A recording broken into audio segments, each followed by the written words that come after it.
Vestibulando, preste bem atenção. Ó. Aqui eu tenho 2 alumínio, não é verdade? Tá certo?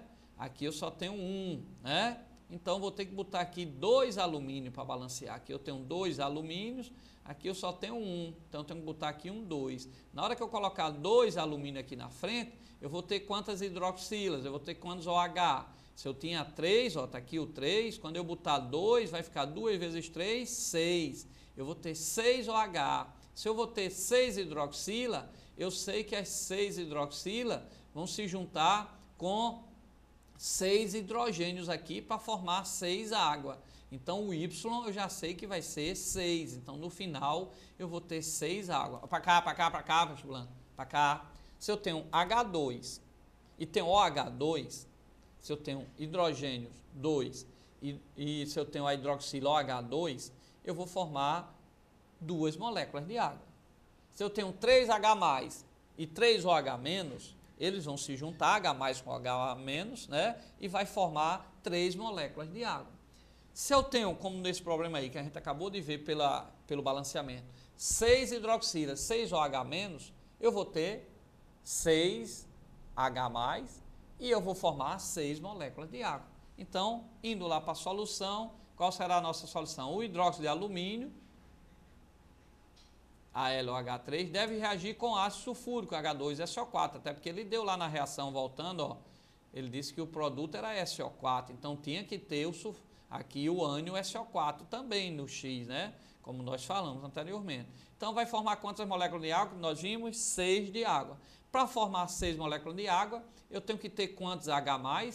Se o H2SO4, H2 só tinha 2, então eu tenho que ter o 3 aqui na frente, para fazer 3 vezes 2, 6. Esses 6H, esses 6 hidrogênios aqui, né, vão reagir, ó, com OH, aqui eu tenho 3, 3 vezes 2, 6, com as 6 hidroxilas e vão formar as 6 águas, porque H+ com OH- reage e forma água. Como eu tenho 3 vezes 2, 6H+, como eu tenho 2 vezes 3, 6OH-, eu vou ter 6 moléculas de água. Então, lembre-se, ácido mais base forma sal mais água. Ok, vestibulando? Beleza? Vamos para a nossa próxima questãozinha. Querendo sempre deixar aqui um abraço aos professores que estão aqui com a gente, professor Hilton, professor Dilermando, professor JC, Jonaldo, professor François, que deu aqui a primeira aula, né? Vamos ter várias aulas de vários professores que vão estar aqui com vocês todos os domingos. Próximo mês também, já vou colocar aqui para vocês, vamos ter aulas sábado e domingo à noite. E na reta final, nos últimos dias aqui, todas as noites, até a véspera do vestibular da UFRN, né? Vamos estar aqui com vocês, sempre relembrando e tirando dúvidas e fazendo alguns aprofundamentos. Então vamos para a próxima questão. Os geysers são um tipo de atividade vulcânica que impressiona pela beleza e imponência do espetáculo. A expulsão intermitente de água em jatos na forma de chafariz é provocada pela súbita expansão de água profunda, superaquecida, submetida à pressão de colunas de água que chegam até a superfície. Quando a pressão da água profunda supera a coluna de água, há uma súbita expansão, formando-se o chafariz até a exaustão completa, quando o ciclo recomeça. Se a água profunda estiver a 300 graus Celsius e sua densidade for 0,78, qual será a pressão em atm de equilíbrio dessa água, supondo-se comportamento de um gás ideal? Letra B. Nas imediações dos geysers, há belíssimos depósitos de sais inorgânicos sólidos, que se formam a partir de água que aflora das profundezas. Dê o motivo que justifica tal ocorrência. Então, para cá, vestibulando. Quando a gente pega uma prova vestibular que lê a primeira vez a questão, a gente já fica com dúvidas. Se for uma questão muito contextualizada, às vezes a gente até se apavora. E é normal, eu mesmo faço isso, né? Acredito que todos os professores, a gente conversa, sempre há uma dificuldade. Então, o melhor caminho é você ler pacientemente e em seguida fazer uma nova leitura, né? Isso ocorre até quando a gente está lendo o jornal, quando a gente está lendo um documento, né? E principalmente quando é um documento que você está ali aflito ou está aperreado para ler, querendo saber rapidamente, você termina não vendo direito. E é isso que acontece com o vestibulando, que ele está na atenção. Então você vai ler, respirar e vai ler de novo. Você não pode deixar a prova tomar conta de você, né? Você vai mandar na prova. Então você é que tem que dominar, tem que afastar e ler com tranquilidade. Então, lendo novamente, você vai fazer a questão direitinho.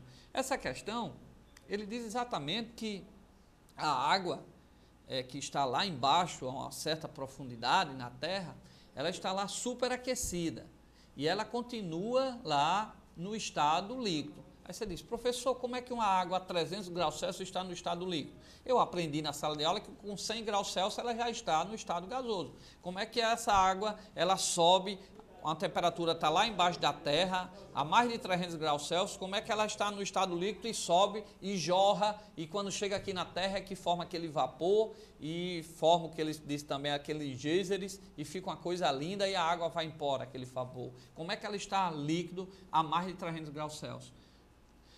Porque exatamente a água lá naquela profundeza, ela também altera a sua pressão. A pressão que está lá na água é uma pressão diferente da nossa pressão aqui ambiente. A temperatura de ebulição da água não é 100 graus Celsius. A temperatura de ebulição da água será 100 graus Celsius se a pressão for essa ambiente de 1 atm que a gente utiliza. Aí sim, a água a 100 graus Celsius, a água na pressão ambiente, ela vai ter seu ponto de ebulição igual a 100 graus Celsius na pressão ambiente. Se eu tiver numa cidade alta, né, em uma altitude maior, num país como a Bolívia, a água lá, a pressão ambiente não é 1 atm, não é essa a nível do mar.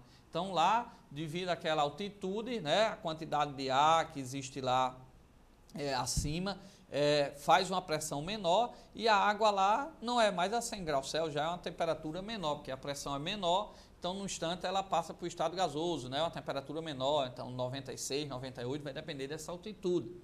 Então a temperatura de ebulição da água será 100 graus Celsius nas condições ambientes, ou seja, na pressão de 1 atm, tá certo?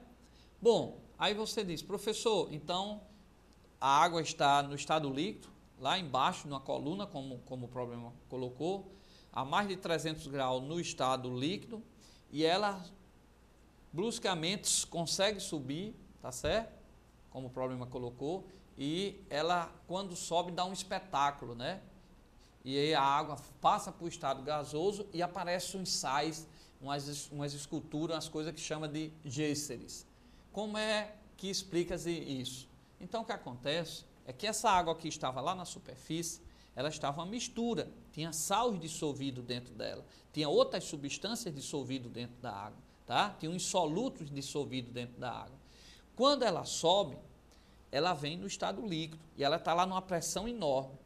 Devido ao fenômeno da natureza, como o problema colocou, essa água ela consegue jorrar aparecendo aqui na Terra. Quando ela jorra, quando ela aparece aqui na Terra, ela estava uma pressão lá enorme. Quando ela aparece aqui na Terra, ela volta para a pressão de 1 atm. Se ela volta para a pressão de 1 atm, o que é que ocorre? Ela passa para o estado gasoso bruscamente. Por isso que a água some.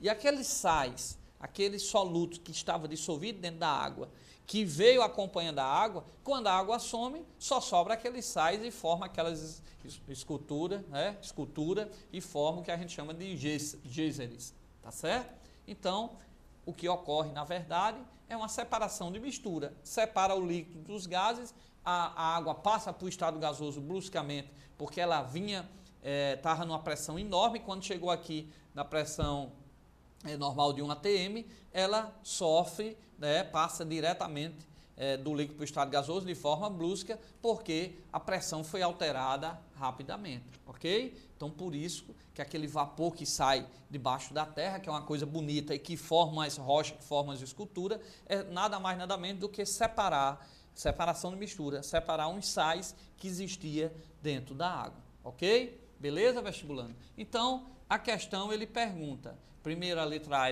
ele faz um cálculo e vem a letra B. Então, na letra B, vamos logo responder a letra B, teoricamente, depois a gente vai para os cálculos. Nas imediações dos geysers, né, exatamente